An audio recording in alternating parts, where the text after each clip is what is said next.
Queridos, abram a palavra do Senhor, amém? Abram a palavra de Deus.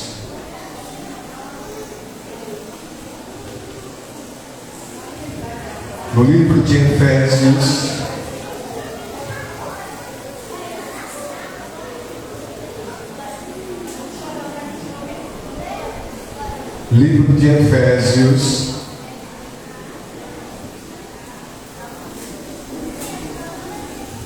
capítulo 4,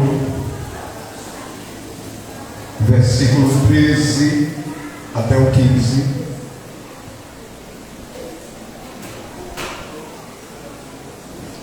Livro de Efésios, capítulo 4, do versículo 13 até o versículo 15, amém?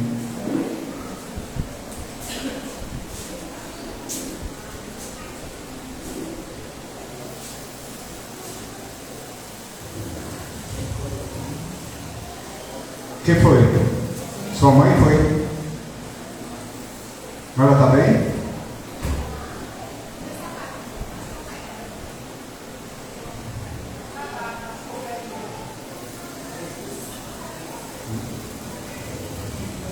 Efésios 4:13.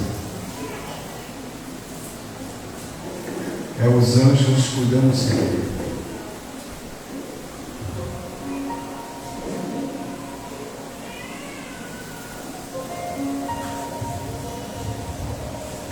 Lá em casa os anjos é direto assim, corre para lá, corre para cá, sustenta para lá, para cá.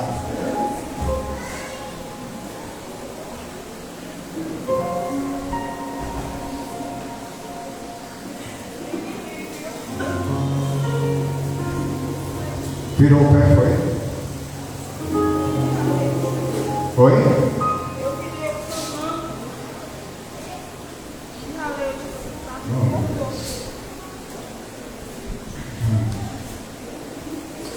Amém? Efésios capítulo 4, versículo 13. O tema dessa palavra é 10 indicadores de que estamos amadurecendo e nos tornando mais semelhantes a Jesus. Deixa eu falar uma coisa para você nessa noite. Se você um dia nasceu, se um dia você veio a este mundo, existia e existe um propósito que você se torne mais parecido com Jesus. Amém ou não amém? É esse o propósito. Deixa eu falar uma coisa para você. Você não está aqui na igreja para que uma porta de emprego se abra. Você não está aqui na igreja para encontrar um marido ou uma esposa. Você não está aqui na igreja ou recebeu Jesus como Senhor e Salvador da sua vida para ficar rico, para ter um carro, para ter uma casa com piscina, para ter uma casa. Você está aqui na igreja para se tornar mais parecido com Jesus. Amém ou não amém? Deixa eu dizer uma coisa para você.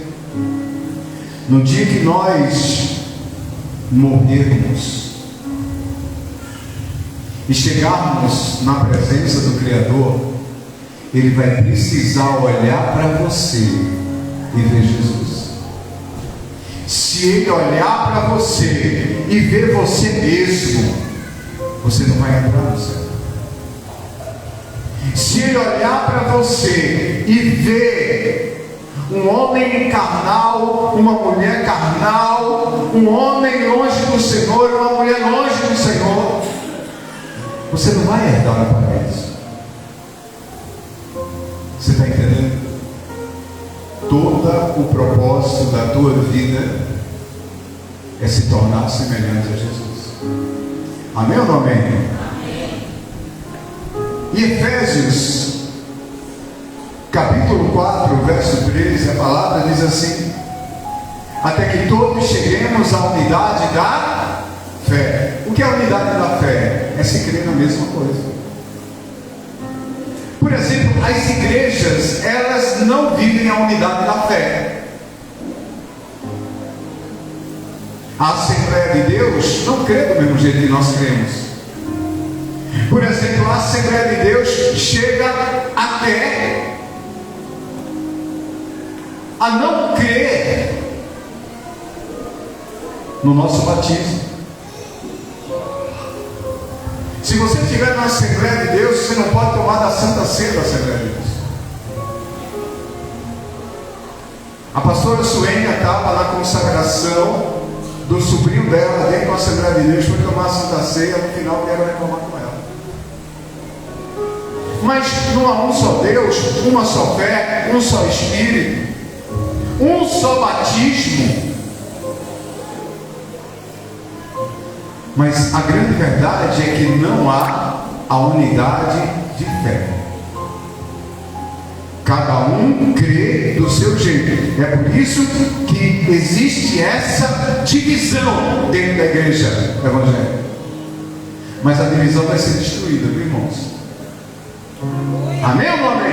Amém. Porque no céu não vai ter lugar para os assembleanos, não vai ter lugar para os presbiterianos, não vai ter lugar para os batistas, não vai ter lugar para os pentecostais, vai ter lugar para a igreja de Deus. Amém ou não amém? Para a igreja do Senhor. Placa denominacional não vai subir, querido. O que vai subir é um pouco. Amém ou não amém? Aleluia. Então, até que todos cheguemos à unidade da fé. E para se chegar à unidade da fé, precisa de quê? E ao conhecimento do Filho de Deus, a homem perfeito, a medida da estatura completa de Cristo, para que não sejamos mais meninos inconstantes, levados em roda por todo o vento de doutrina, pelo engano dos homens, que com astúcia enganam fraudulosamente. Antes, seguindo a verdade em amor, cresçamos em tudo naquele que é a cabeça, Cristo. Amém ou não amém? Então olha o que a palavra do Senhor está falando, aleluia. Até que todos cheguemos à unidade da fé e ao conhecimento do Filho de Deus, homem perfeito, à medida da estatura completa de Cristo. Nós precisamos chegar à estatura completa de Cristo. Na realidade, nós precisamos nos transformar, sermos transformados à imagem de Cristo. Amém ou não amém?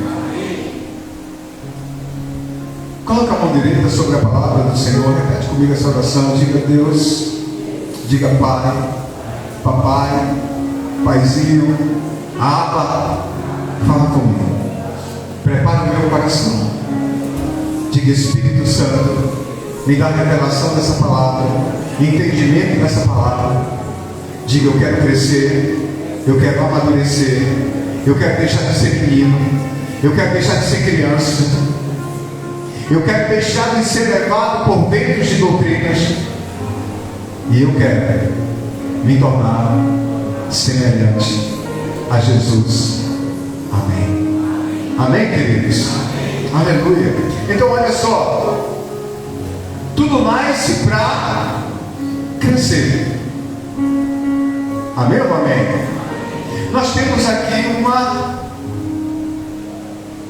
ovelhinha muito especial para nós, que é a Elane. Elane tem 19 anos. Mas a Elane, ela é pequenininha. Mas quando ela nasceu, ela era menor. Ela era um bebê. Ela era do tamanho da Zoe. E ela chegou no limite do tamanho dela. Daí ela não vai crescer mais. Do mesmo jeito eu. Quando eu nasci, eu era pequeno. Cheguei à minha estatura, não cresço mais. Aí nós temos o Lucas e o Mateus, cada um, dá nome de dupla sertaneja, Lucas e Mateus. Lucas, qual é a tua altura? 1,90. Então, Mateus, 1,90. Mas quando eles nasceram, eles eram do tamanho das olhas, bebês, pequenininhos, e chegaram até a estatura deles. Então eu quero dizer para você que nada que nasce nesse mundo nasce para ser pequeno ou para permanecer pequeno. Cada um vai crescer. Uns vão crescer menos, outros vão crescer mais. Mas você precisa crescer. Amém ou não amém? Olha para o irmão que está do teu lado e diga para ele assim: você precisa crescer. Diga: você não nasceu para ser pequeno. Você não nasceu para ficar pequeno. Você nasceu para ser grande. Amém ou não amém? Aleluia. Então olha só, tudo que nasce, nasce para crescer. Até mesmo aquilo que é pequeno, como uma formiga, nasceu menor ainda do que o seu tamanho quando grande. Ao final da sua carreira, quando a formiguinha ela é adulta, ela se torna tão grande como qualquer formiga daquele formigueiro. O homem também nasce pequeno e atingirá a estatura média da sua família.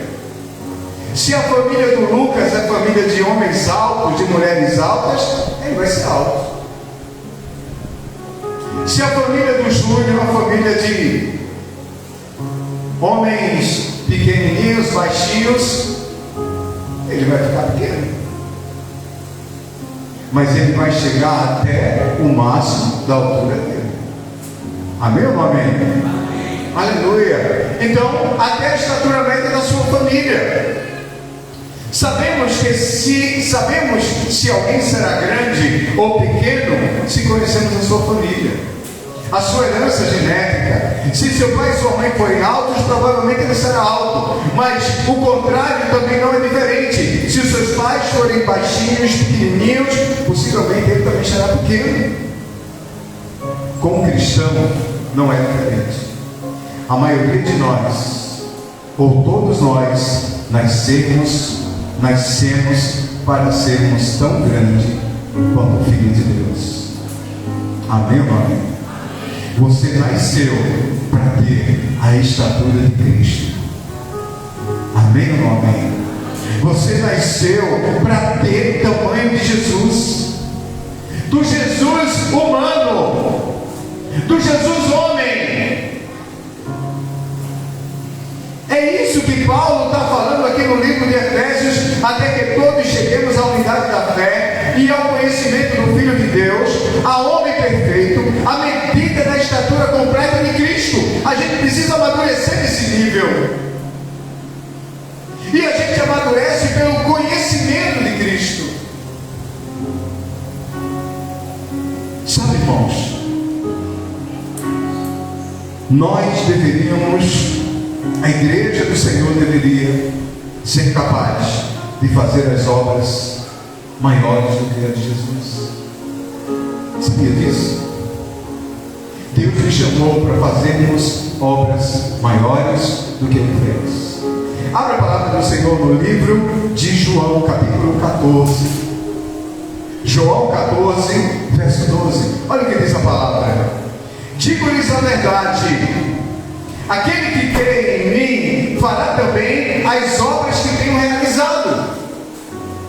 Fará coisas ainda maiores do que estas, porque eu estou indo para o Pai. Eu farei o que vocês pedirem em meu nome para o Pai, para que o Pai seja glorificado no Filho. O que vocês pedirem em meu nome eu farei. Jesus está dizendo aqui no versículo 12: aquele que crê em mim fará também as obras que eu tenho realizado. Fará coisas maiores, ainda maiores do que estas. Jesus nos chamou, irmãos, para fazermos obras maiores do que Ele fez. Mas aí vem a pergunta: mas por que nós não estamos fazendo? O que está errado? E a resposta é simples: nós não estamos crescendo, nós não estamos amadurecendo, nós não estamos cheios de Deus. A gente se enche de muita coisa menos de Deus, irmãos. Você está entendendo? Amém ou amém? Está faltando amadurecimento. Sabe, Jesus, Ele é a nossa referência. Jesus, Ele é o nosso alvo. O alvo é aquilo que deveríamos perseguir, é aquilo que nós deveríamos nos tornar. Nós deveríamos buscar nos tornar semelhante a Jesus. Paulo diz: sede meus imitadores, como eu sou de Cristo. Você é imitador de Cristo? Você tem agido como Cristo age? Ou você tem tentado viver do seu jeito, da sua maneira, do jeito que você quer? Então aqui, irmãos, eu quero compartilhar com vocês 10 sinais de que nós estamos amadurecendo, que nós estamos crescendo, que nós estamos nos tornando semelhantes a Jesus. E o primeiro sinal é: você tem desejo por mudança? Ou você é alguém que está acomodado com a vida que você tem vivido? Você tem desejo por mudança? Você tem desejo em melhorar a sua vida, em melhorar o seu intelecto, em melhorar a sua espiritualidade? Entende? Paulo diz assim: não vos conformeis com este século, mas transformai-vos pela renovação da vossa mente. Você é alguém que tem desejo por mudança? Abra em Jó, capítulo 23, versículo 12. Jó 23, 12.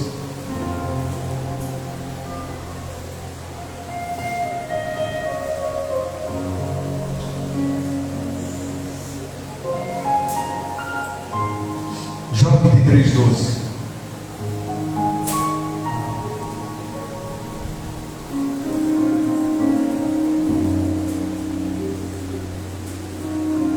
Amém? Jó 23, 12. Olha o que Jó diz: não me afastei dos mandamentos dos seus lábios, dei mais valor às palavras da sua boca do que ao meu pão de cada dia. Você tem valorizado a palavra de Deus? Deixa eu falar algo para você. Toda mudança é provocada pelo sentimento de que algo está errado.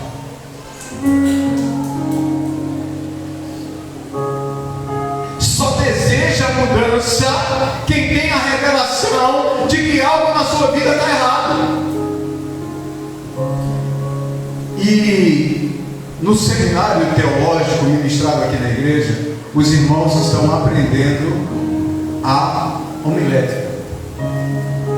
Estão aprendendo a fazer a homilia, que é o sermão. E eu tenho justamente ministrado para eles e mostrado para eles que o sermão é algo que confronta. O sermão da igreja, o sermão de Cristo, o sermão ministrado na igreja, ele é para confrontar. Ele não é para alisar você. Eles têm visto isso. É no sentido de mostrar para você que algo precisa melhorar na sua vida, que algo precisa mudar.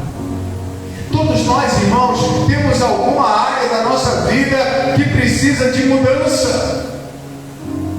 Todos nós temos áreas da nossa vida que precisam ser transformadas, áreas da nossa vida que ainda precisam ser libertas. E somente a palavra pregada dentro da igreja consegue separar juntas e medulas alma do Espírito, é capaz de apontar aonde você precisa mudar.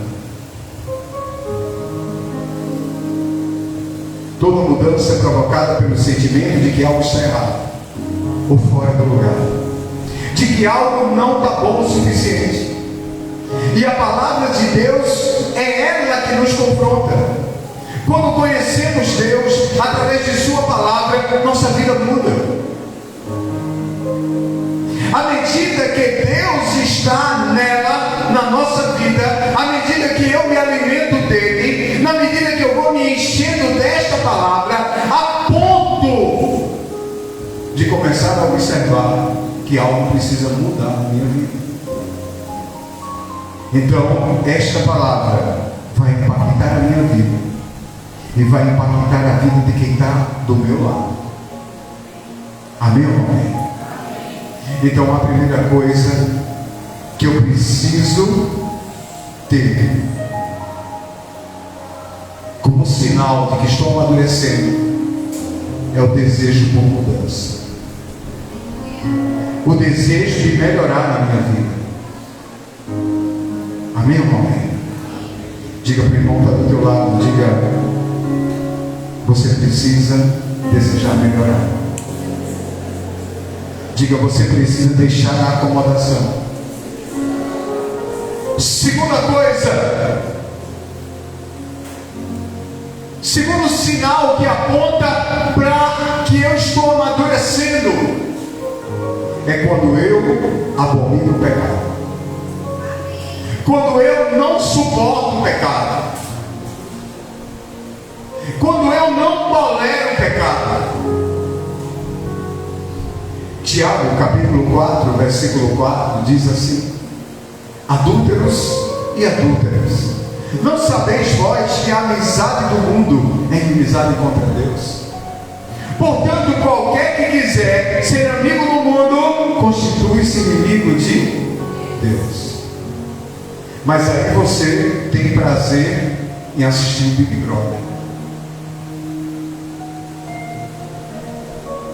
Aí você tem prazer de assistir filmes que não edificam. Aí você tem prazer em ouvir músicas que não são boas, que não trazem a verdadeira alegria. Aí eu pergunto: você está se parecendo com Cristo ou não? Você abomina o pecado ou não?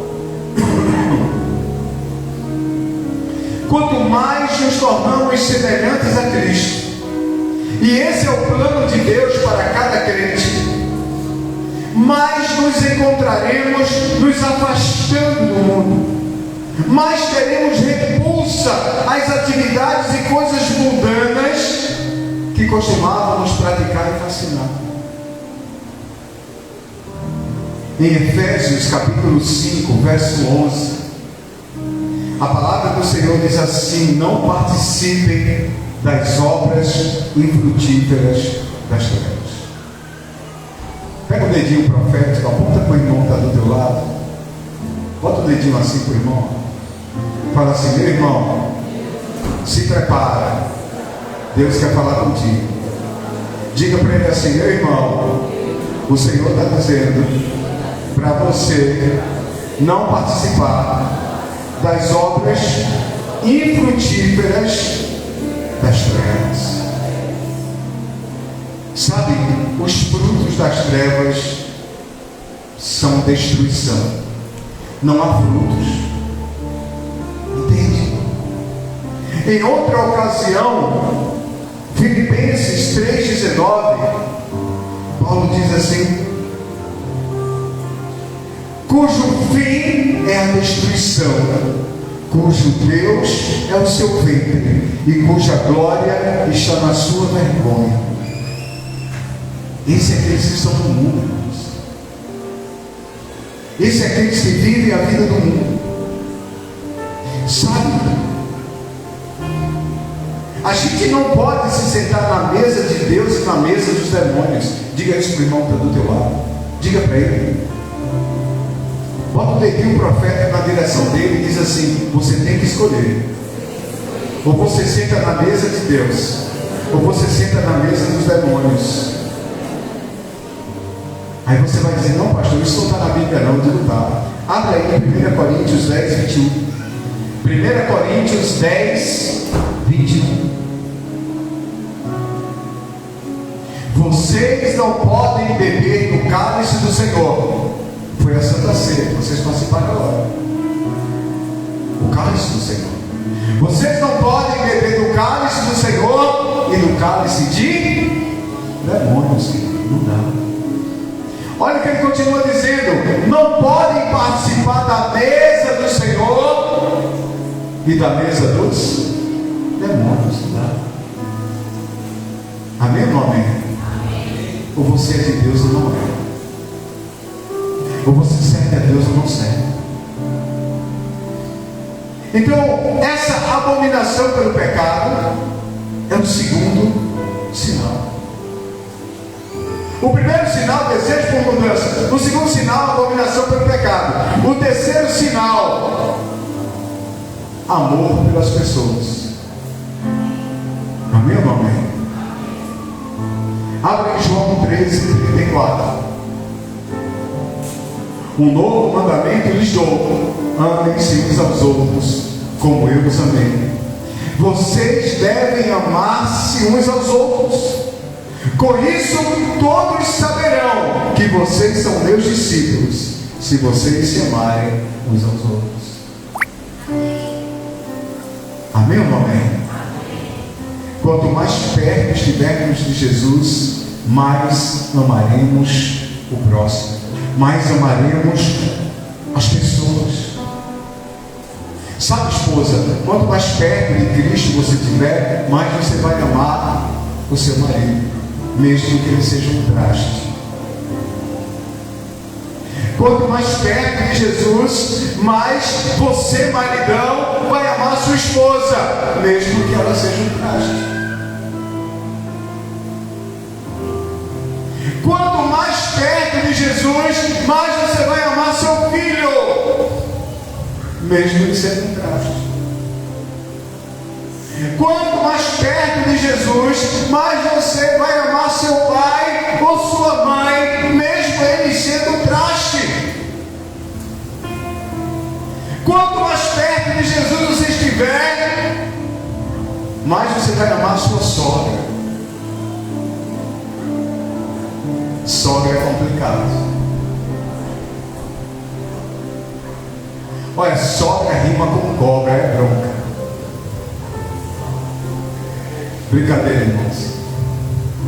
Mas assim, o tratamento com sogra é sempre sogrão. Com a sogra é. Mas quanto mais você estiver perto de Jesus, você vai conseguir amar a sua sogra, o seu sogro, o seu cunhado, a sua cunhada, o seu vizinho, o seu irmão que lhe dá trabalho. Amém ou não amém? Aleluia. Sabe, quando eu não consigo suportar as pessoas, quando eu não consigo amar as pessoas, quando eu não consigo perdoar as pessoas, tem algo errado comigo. Eu não estou tão perto de Jesus. Amém ou não amém? Quarta situação, quarto sinal: ter paz em todas as situações. Amém ou não amém? Sabe, quem está perto de Jesus tem paz em todas as situações. Eu me lembro quando nós recebemos o resultado do tumor na cabeça da minha esposa. Eu não vi ela desesperada. Eu estava desesperada, mas ela não. Pelo menos ela não aparentou para mim, nem lá, nem no hospital. Eu sentia nela uma paz tremenda. Quando Jesus está perto da gente, a gente consegue ter paz em todo momento, em toda situação, nas situações mais difíceis. Olha o que a palavra fala em Filipenses 4, 6 e 7. Não andem ansiosos por coisa alguma, mas em tudo, pela oração e pela súplica e com ações de graças, apresentem seus pedidos a Deus. Em vez de você ficar estressado, murmurando, chutando a cadeira, batendo com a cabeça na parede, dobre os joelhos, apresente o teu problema ao Senhor, peça a Deus ajuda e já agradeça. Porque quando você faz isso, olha o que fala o versículo 6, 7. E a paz de Deus, que excede todo o entendimento, guardará os seus corações e as suas mentes em Cristo Jesus. Então, quando eu pego os meus problemas e eu coloco na mão de Deus, eu descanso e eu passo a ter paz, porque eu sei que Deus vai me ajudar. Então, quem está perto de Jesus, entrega a Ele os seus problemas e crê que Ele vai ajudar. E aí tem paz em todas as situações. Quinto, quem está perto de Jesus, quem está crescendo, quem está se tornando como Jesus, quem está amadurecendo, é paciente em todas as situações. Olha para o irmão que está do teu lado e pergunta: como anda a tua paciência? Pergunta: você tem andado paciente? Ou você é um estressadinho? Diga para o irmão que está do teu lado, diga: se você está estressadinho, eu tenho um remédio para te oferecer. Diga: esse remédio é Jesus na tua vida, para você deixar de estar tão estressadinho. Amém? Toma um remedinho chamado Jesus, irmão. Não tem um Guaraná Jesus? Alguém já tomou Guaraná Jesus? Pois é, tem um remedinho também chamado Jesus para tirar o estresse. Amém ou não amém? Olha só o que diz Gálatas 6,9. Gálatas 6,9. E não nos cansemos de fazer bem, pois no tempo próprio colheremos, se não desanimarmos. Eu não sei se você já percebeu que fazer o bem dá mais trabalho do que fazer o mal. Sabia disso? Para fazer o mal você não precisa de nada, mas para fazer o bem dá trabalho, viu? De repente Deus te incomoda para você ajudar uma pessoa que você não gosta. Aí você olha assim e fala assim: você está de brincadeira comigo. Eu tenho que fazer isso por essa pessoa. O Senhor diz: tem. Vai lá e faz. Mas eu não suporto, eu não consigo nem olhar para a cara dela. Aí Jesus diz: mas ela mesmo, você vai ajudar. É assim que Deus nos trata, irmãos. É assim que Ele nos muda. Sabe, uma pessoa que falhou com você, uma pessoa que te traiu, uma pessoa que te abandonou.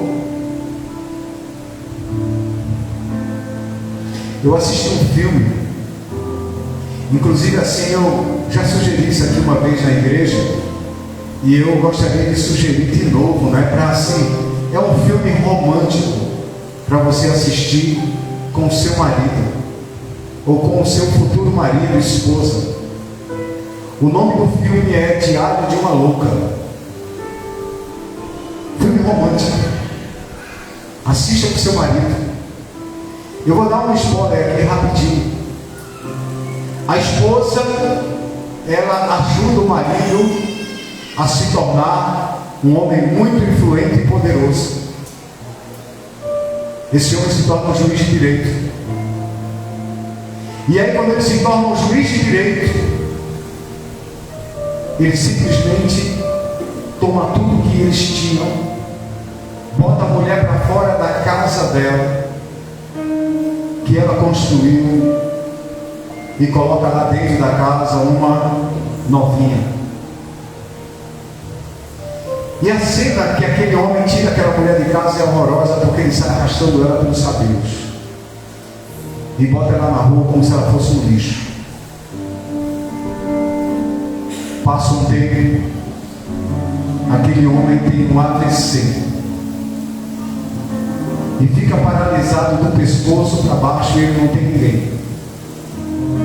E obviamente a novinha abandona ele. E ele é entregue aos cuidados da mulher que ele judiou. Então, quando ele vai para a mão dela, irmãos, todo homem precisa ver aqui. Ela judeia com cara confusa. Ela deixa ele sujo. Ela esmurra a cara dele. Sabe, ela pinta e borda, deixa ele com fome. Só que aí ela começa a ir a uma igreja.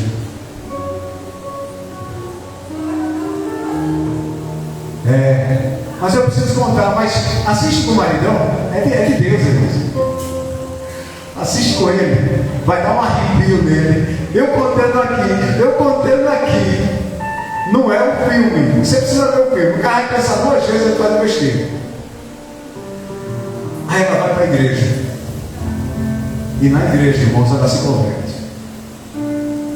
E ela volta para casa. E ela começa a cuidar dele. Ela tem um encontro com Jesus na igreja.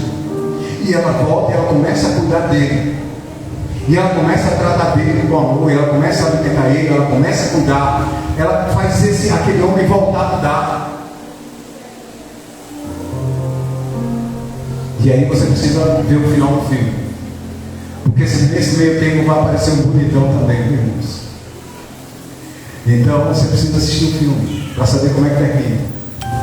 Mas eu quero dizer para você que a grande lição desse filme é que aquela mulher decide fazer o bem àquele homem que tanto maltratou, que tanto a machucou, que tanto a feriu, quando ela teve um encontro com Jesus.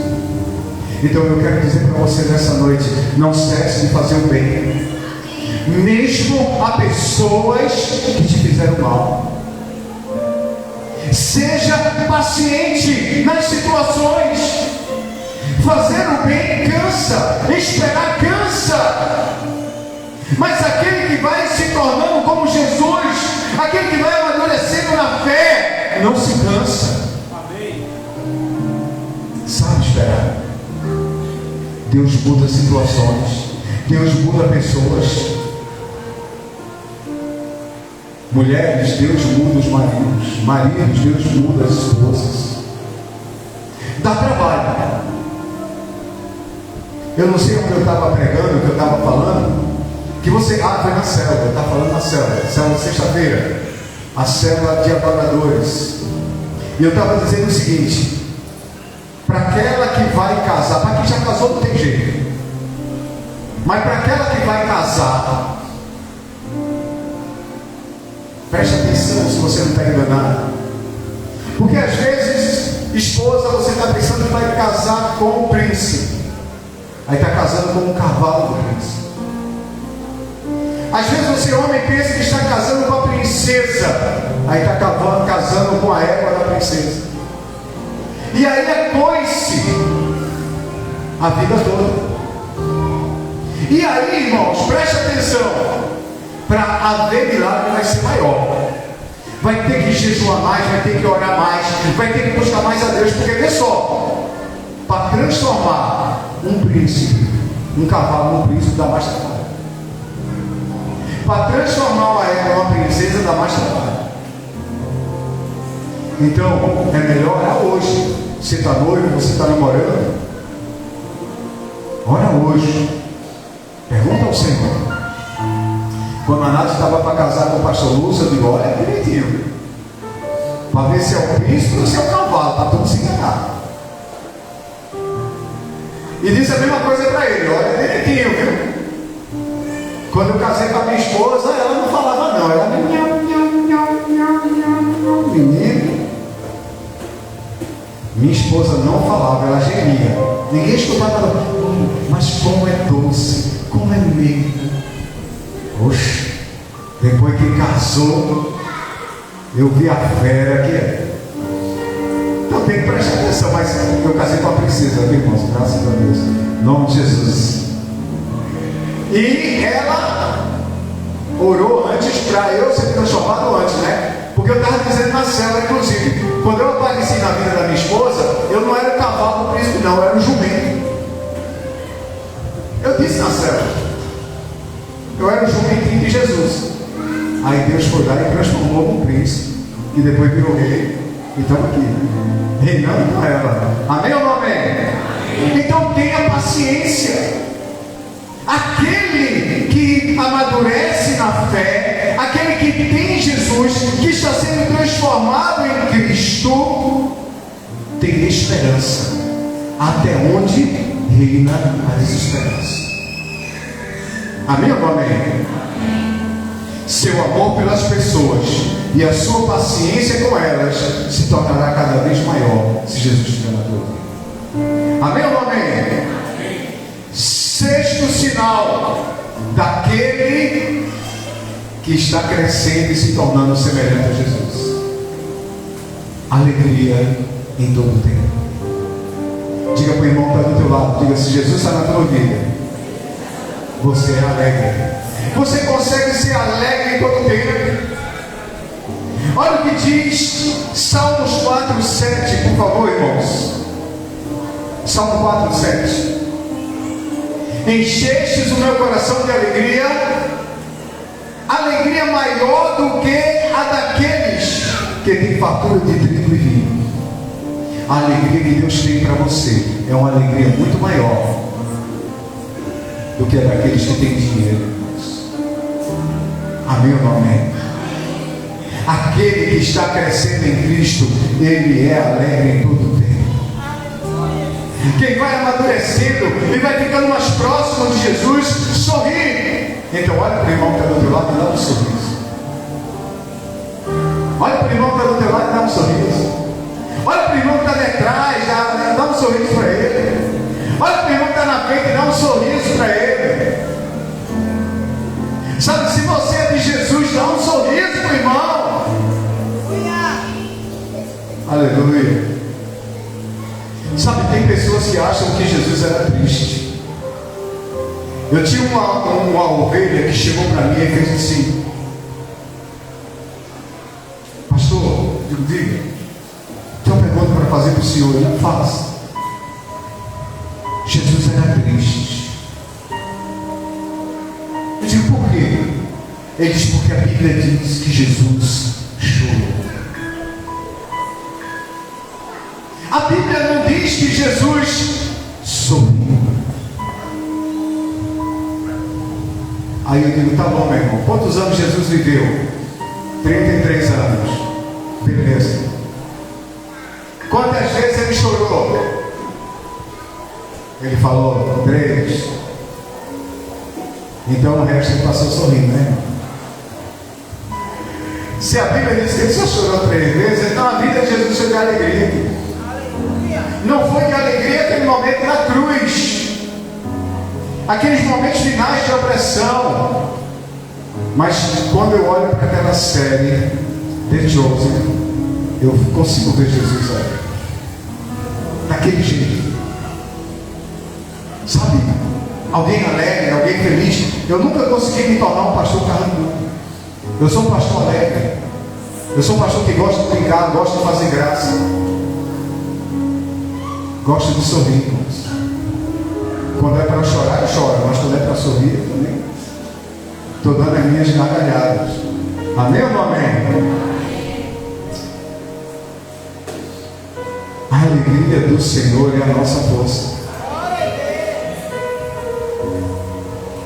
Diga para o irmão que está do teu lado, diga assim, olha para ele assim, diga assim: seja como Simba, sorria no perigo, sorria na cara do perigo. Amém? Sabe, quem tem Jesus ri dos problemas. Quem tem Jesus encontra alegria na vida. Eu não vi como minha esposa caiu ali, mas eu vi que quando ela vinha andando com o sapatinho na mão, mancando, ela vinha rindo. E é isso que eu amo nela. Porque hoje minha esposa sorri mais do que ela sorria antes. E ela sorri com um sorriso mais lindo do mundo. Que para mim esse sorriso é o sorriso da vida, do milagre de Deus. Então, querido, se você cair, levante sorrindo. Amém? Sorria. Porque a força de Deus está contigo para te levantar quando você cai, para te sustentar em momentos de dificuldades. Confie em Jesus e se alegre em todas as situações.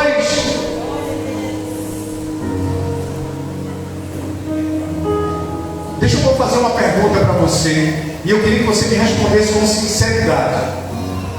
Alguma vez você já sorriu sem motivo? De repente você se pegou rindo sem nenhum motivo? Quem já? O que é que isso significa?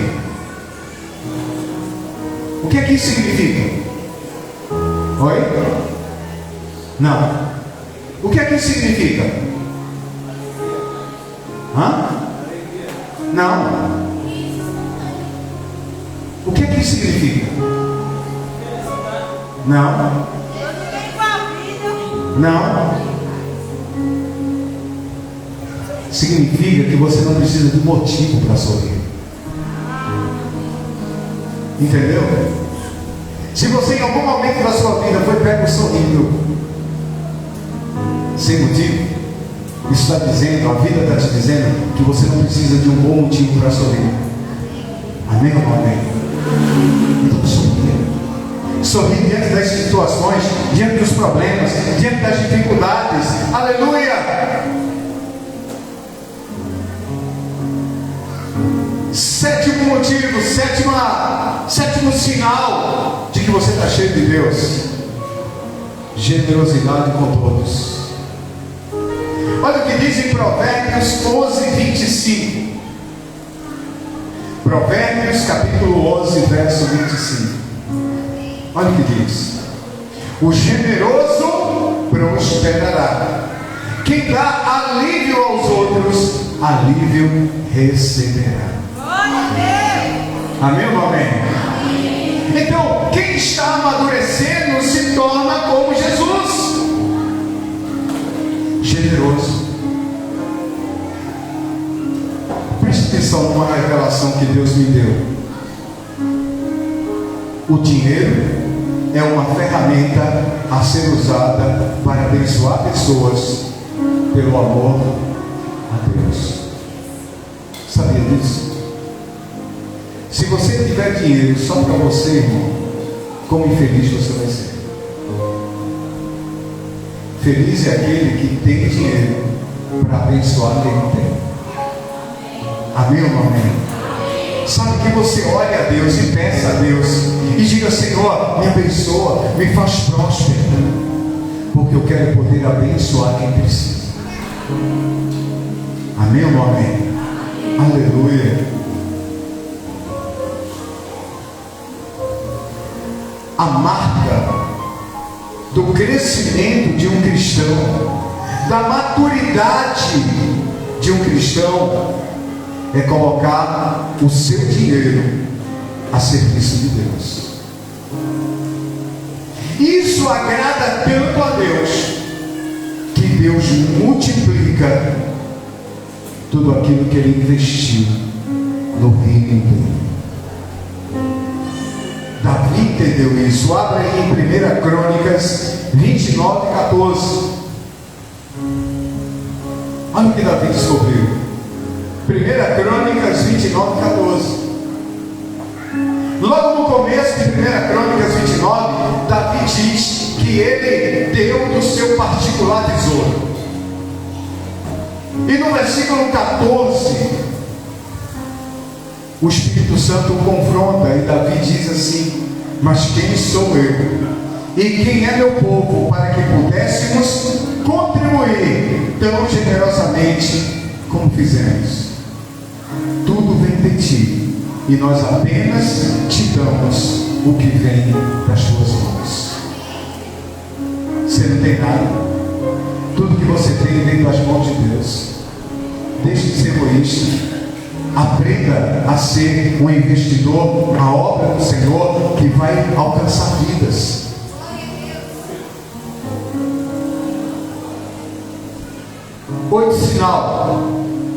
Oitavo sinal de que você está amadurecendo: seja grato para com Deus e para com o próximo. Em Hebreus 12, 28 e 29, olha o que o Senhor diz. Hebreus 12, 28 e 29. Olha o que a palavra diz: portanto, já que estamos recebendo um reino inabalável, sejamos agradecidos, e assim adoremos a Deus de modo aceitável, com reverência e temor, pois o nosso Deus é fogo consumidor. Sabe, queridos,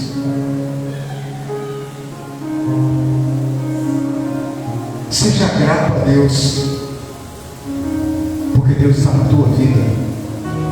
Porque quando Deus está na nossa vida, ela não pode ser abalada. O Salmo 125 diz: os que confiam no Senhor são como os montes de Sião, não se abalam, mas permanecem para sempre. Seja grato a Deus, nada tem o poder de te abalar. Em Atos capítulo 10, versículo 38, olha o que a palavra do Senhor diz. Atos 10, 38. Como Deus ungiu a Jesus de Nazaré com o Espírito Santo e poder, e como ele andou por toda parte fazendo bem. Aleluia. Jesus andou fazendo bem e curando todos os oprimidos pelo diabo, porque Deus estava com ele. Deixa eu falar algo para você nessa noite: seja grato a Deus pela luta que você está passando. Sabe por quê? Porque o Senhor, meu querido, está te ensinando a você ajudar outros quando outros passarem pelas lutas que você está passando. Sabe, por exemplo, nós passamos por uma luta de enfermidade. Se alguém na igreja passar por uma luta semelhante, a gente vai poder estar lá para ajudar. Entende isso? Seja grato a Deus pelos problemas que você enfrenta, pela solução que Deus vai te dar, porque amanhã você vai estar ajudando o outro a passar por isso. Você vai estar ajudando o outro a vencer essa luta, a vencer essa dificuldade, a vencer esse problema. Não seja grato só pelas coisas boas, mas seja grato por tudo, meu querido. Abre Romanos 5, versículo 3 e 4. Olha o que a palavra do Senhor diz. Não só isso, mas também nos gloriamos nas tribulações, porque sabemos que a tribulação produz perseverança. A perseverança é um caráter aprovado, e o caráter aprovado é esperança. Seja grato pelas bênçãos que você recebe, e seja grato pela tribulação que você passa, porque a tribulação está forjando o teu caráter em Deus. Novo sinal de que você está crescendo e está amadurecendo em Cristo: domínio próprio. No Salmo 46, verso 10, a palavra diz assim: aquietai-vos e saber que eu sou Deus. Olha para o irmão que está do teu lado e diz assim: que tem momentos que você tem que ficar quieto. A maior expressão de domínio próprio é calar a boca quando somos tentados a falar desesperadamente. Sabe, queridos, às vezes achamos que o muito falar, principalmente em casa, com o marido, com a esposa, às vezes a gente acha que falar muito ou gritar vai resolver o problema. Não vai. Às vezes você tem que calar a boca, ficar quietinho, dobrar os seus joelhos, orar e dizer: Deus, toma de conta. Toma de conta. Quando falamos muito, atrapalhamos a capacidade de ouvir, inclusive, a Deus. Eu tenho um conselho para você quando você for orar. E o conselho é o seguinte: primeiro, abra a sua Bíblia e leia pelo menos um versículo bíblico. Segundo, comece a conversar com o Senhor, e essa é a oração. Terceiro, depois de orar, não encerre a oração e vá fazer qualquer outra coisa. Encerre a oração e fique o tempo que você levou para orar, leve esperando a resposta de Deus. Fique aqui. Porque sabe o que muitas vezes acontece? A gente vai fazer um devocional, então a gente muitas vezes lê a palavra, a gente ora, encerra o devocional e vai embora fazer outra coisa e não dá nem tempo para ouvir o que Deus vai falar. A gente se ocupa com outra coisa no momento que a gente está recebendo a resposta. Você imagina que eu estou aqui conversando com o Mateus, eu vou fazer um passamento aqui com o Mateus, aí eu chego para ele e falo assim: e aí, Mateus, tudo bem? Como é que você está? Você está bem, meu filho? Mateus, é o seguinte, você que você está se organizando para o casamento, como é que estão as coisas? Me responde aí, como é que está? Está precisando de alguma coisa? Aí Fátima vai falar comigo. Muitas vezes a gente faz isso com Deus. A gente ora e fala com Deus, e a gente deveria parar um pouquinho para tentar escutar o que Deus vai falar conosco, mas imediatamente a gente se ocupa com outras coisas. E aí Deus vai ter que levantar alguém, ou o pastor da igreja, no dia de culto, para te falar, ou o irmão, ou o teu vizinho, aquilo que ele queria falar naquele dia, ali com você, a sós com você. Então tire um tempo lendo a palavra. Tire um tempo orando e falando com Deus. Tire um tempo esperando a resposta de Deus. Se essa resposta não vier, abra a Bíblia novamente e leia, porque Ele vai falar com você. Amém ou amém? Então, leia a palavra, ore, espere e volte a ler a palavra. Amém ou amém? Isso é um devocional de verdade. Aleluia, glória a Deus. Décima característica ou sinal de quem se aproxima de Deus: vida de oração. Eu vou fazer uma pergunta para você aqui, e eu queria que os corajosos respondessem. Qual é o tempo ideal para se orar? Qual o tempo? 1 hora, 2 horas, 3 horas? O que é que vocês acham? Quem acha que o melhor tempo de oração é 1 hora, levante a mão. Alguém? 2 horas? Bom, gente, eu quero que se compreender. 3 horas? Quem acha que 3 horas é um bom tempo de oração? 4 horas? 5? 6? 7? Qual é o tempo ideal de oração? Oi? Em todo o tempo. A palavra diz: orai sem cessar. E essa palavra está dizendo, quando a Bíblia fala orai sem cessar, ela está dizendo: olha, o tempo todo. O tempo todo esteja em oração. Em todo tempo esteja orando em espírito, porque em todo tempo o diabo está procurando uma oportunidade para entrar na tua vida, para destruir, para tirar você do propósito do caminho de Deus. Orai sem cessar. 1 Tessalonicenses 5,17, um dos menores versículos da Bíblia. Quando perguntado quanto tempo você ora por dia, o que você responde? A palavra diz: nunca para de orar. A maturidade espiritual produz em nós o amor pela oração. O entendimento de que a maioria das coisas, preste atenção, a maioria das coisas da tua vida vai ser vencida através da oração, igreja. Aleluia. O Senhor quer que seus filhos cresçam espiritualmente, que se tornem cada vez mais parecidos com Ele, com Cristo, com o Senhor. E a isso, irmãos, se chama santificação, se tornar semelhante a Cristo. E Paulo colocou isso de uma forma bem interessante. Abre em 2 Coríntios capítulo 3, versículo 18. 2 Coríntios capítulo 3, verso 18. Olha o que diz a palavra. E todos nós, com a face o que, igreja? Com a face o que, igreja? Com a face o que, igreja? O que é a face descoberta? Sem uso de máscara. Sem uso de máscara.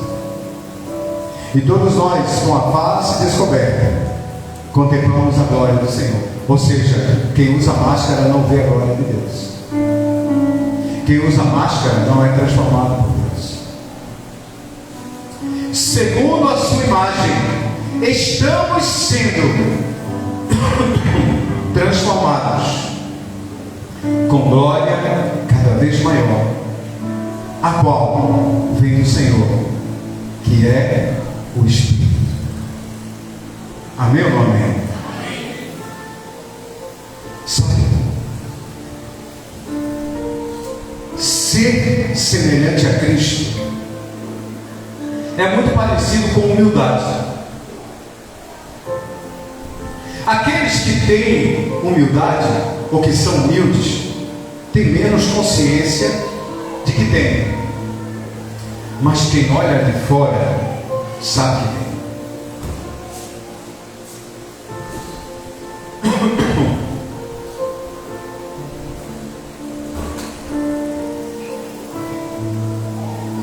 Quem é humilde nem tem nem consciência de que é humilde, mas as pessoas que estão de fora veem humildade nele. Quem tem Cristo, às vezes não tem nem a consciência que tem, mas quem está de fora olha e diz assim: como fulano é de Deus, como ciclano é do Senhor. Sabe, ele não precisa forçar a barra. Ele não precisa de paletó e gravata, não precisa de uma saia dos pés. Isso é visto, é visível. Tenha desejo de mudança, abomine o pecado, ame as pessoas, vive em paz, seja paciente, alegre, generoso, seja grato, domine a si mesmo e ore em todo o tempo. Presta atenção, olha só. Isso aqui foi uma revelação que Deus me deu. Ser semelhante a Jesus é um processo que começa quando nós o recebemos e terminará no dia que Ele nos recebe. Se tornar semelhante a Jesus começa no dia que nós recebemos a Ele e terminará no dia que Ele nos recebe.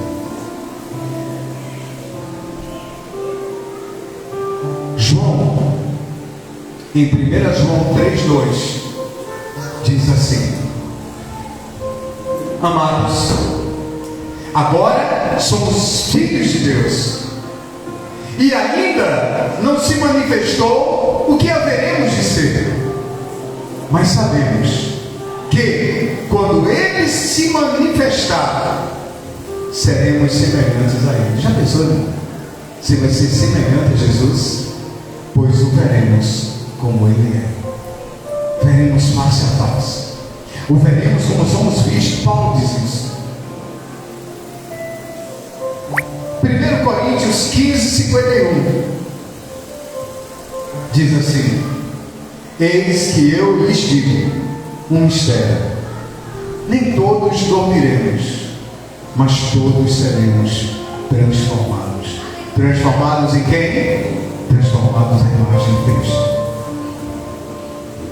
Sabe, irmãos, no fim da nossa carreira, se verdadeiramente andamos com Cristo, seremos transformados à semelhança dele. Então hoje eu te digo, é tempo de você buscar mais a Deus, é tempo de você encher-se de Deus, é tempo de você procurar buscá-lo mais, para que no dia que você esteja diante dele, você possa ser como ele é. Amém? Fica de pé, no nome de Jesus. Queria que o Ministério do Louvor estivesse presente.